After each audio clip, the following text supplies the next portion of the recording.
para hablar precisamente del tema de las vacunas, ¿cómo va el proceso para tener una vacuna? ¿Cuánto tiempo vamos a tener que esperar? ¿Qué sucede con estos ensayos y estas pruebas de la vacuna que se veía más avanzada, que es la de AstraZeneca y la Universidad de Oxford? Hago contacto con Javier Tello. Él es médico, analista, conferencista y asesor en políticas de salud pública.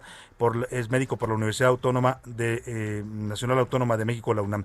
Javier, qué gusto saludarlo. Muy buenas tardes. Muy buenas tardes, Salvador, a tus órdenes. Un gusto, doctor. Oiga, pues platíquenos cómo ve el proceso, esto que ha ocurrido en los últimos días con la suspensión de pruebas de AstraZeneca y la Universidad de Oxford, el tema de la vacuna rusa. Hoy hablábamos de esta reunión con la Cancillería para que México se adhiera a este protocolo de la vacuna rusa. ¿Cómo vamos en ese tema? Bueno, a ver, en orden. Primero que nada, la pausa que puso AstraZeneca de la mano con la Universidad de Oxford sobre el estudio de fase 3 que están realizando es una práctica normal. ¿Por qué? Porque se encontró un reporte de una reacción adversa en un paciente que está en investigación. Aparentemente, esta reacción adversa se le conoce como mielitis transversa, que es una inflamación en alguna zona de la médula espinal.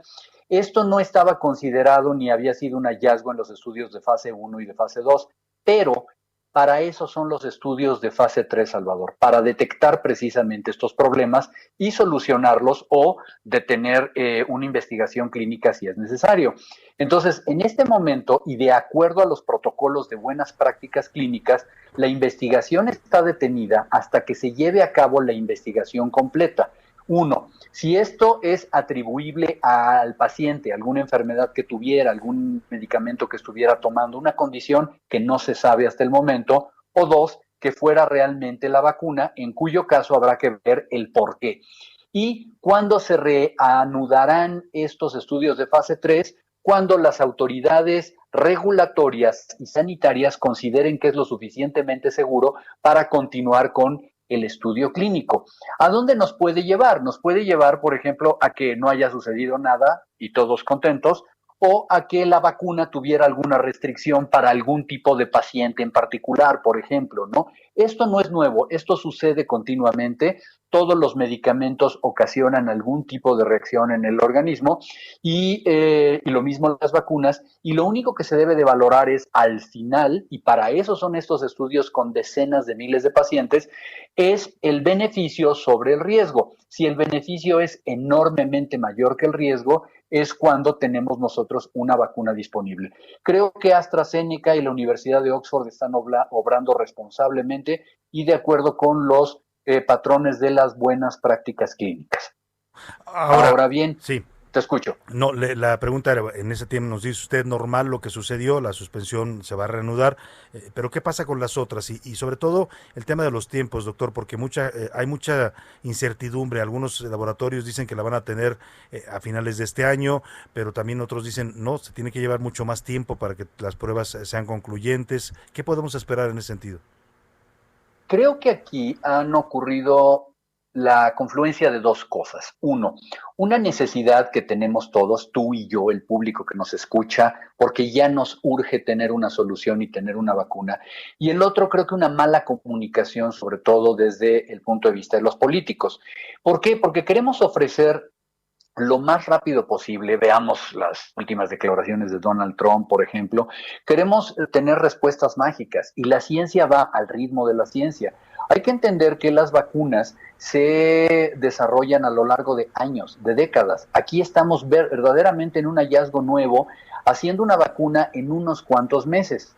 Yo creo que lo más probable es que alguna de las vacunas que van adelantadas tengan resultados de fase 3 que pudieran, si son favorables, ser aprobadas por las autoridades sanitarias a fines de este año y pudiéramos tener, con muy buena suerte, las primeras vacunas disponibles, listas para ser aplicadas mundialmente en el verano del año entrante.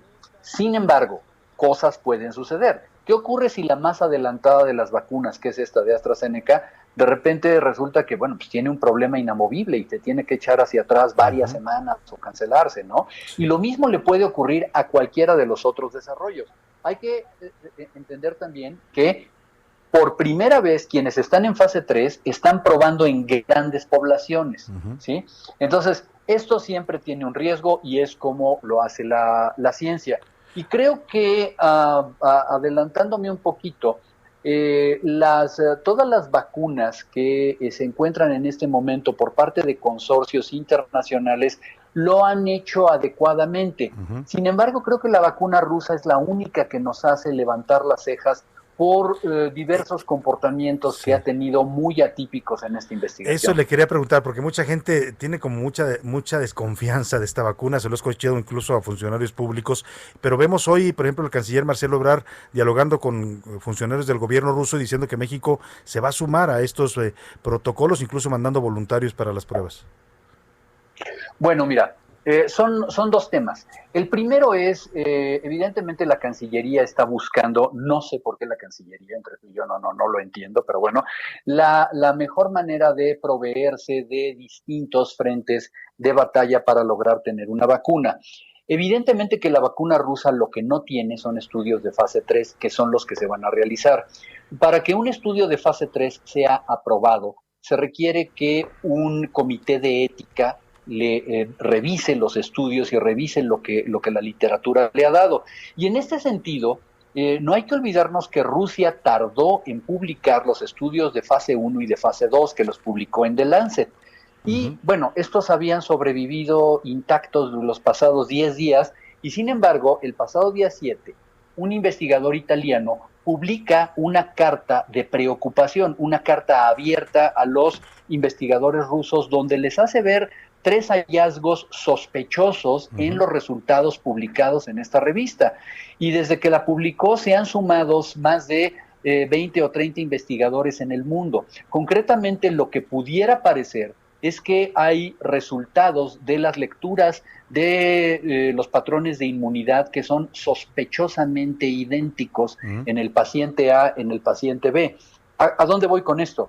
Que sí hay una preocupación sobre los resultados publicados de esta vacuna. Antes de iniciar una fase 3 o de firmar algún acuerdo comercial, creo que realmente un comité de científicos independiente del gobierno, un comité de científicos mexicanos que estén muy bien enterados de esto, deben de dar una opinión y transmitirla al comité de ética de un posible estudio fase 3 con la vacuna rusa en México. Pues esa es una punta importante, tendría que ser avalado esto que está haciendo la Cancillería, pues por un comité de científicos que diga si vale la pena pues hacer un convenio comercial con el gobierno de Rusia para tener esta vacuna. Pues lo que me queda claro, doctor, de un especialista como usted en estos temas, es que pues habrá que ser pacientes y habrá que esperar a que se cumplan todos los protocolos y las pruebas necesarias, como dice usted, en medio de esta angustia que tenemos por tener ya una vacuna contra el COVID. Doctor, un gusto platicar con usted, gracias por ayudarnos a hacer este análisis para el auditorio. Le agradezco mucho al doctor Javier Tello, analista, conferencista, asesor en políticas de salud pública y médico cirujano por la UNAM. Un gusto, doctor, muy buena tarde. Un gusto, buenas tardes, Salvador.